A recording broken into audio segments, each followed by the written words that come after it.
I'm looking for a few recruits for a special topics course that I'm teaching next winter. When most history students hear the word ecology, they think of soil chemistry and run for the hills.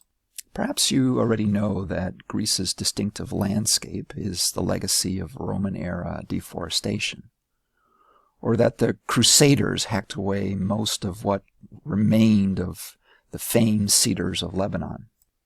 But did you know that the Roman Empire collapsed not under the weight of barbarian hordes, but because its bread and circuses ran dry when the empire could no longer commandeer the wheat farms along the Nile?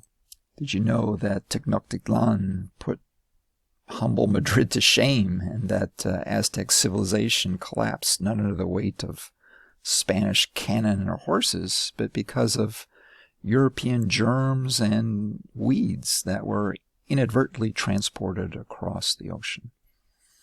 Did you know that Britain industrialized first before China, not because it invented the steam engine or had better science, but because it cut down Sherwood forests and had run out of wood? The fact that harvesting the surplus of distant regions is an indispensable feature of empires, and that historians have not really focused on this topic, highlights why this course is important.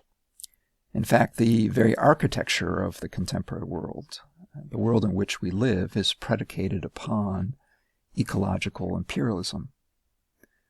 Canadians are rich because they consume 4.3 earths per household, while many Africans go to bed hungry at night despite living on a sparsely populated continent.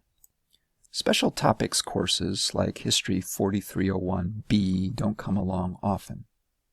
They appear, and then they are gone. I'm inviting you on a journey to explore and to try to understand why the West came to dominate the modern world. How the food on our tables and the products that we use came from an empire, essentially, an empire that we call the free market. Only in deconstructing the ideologies, global production chains, and the origins of the items of everyday life can we hope to understand how our contemporary privilege and even our dreams are tied to the imperial wave that washed across the late 19th century world, and how the global economy transformed distant ecosystems into warehouses for our needs and our wants.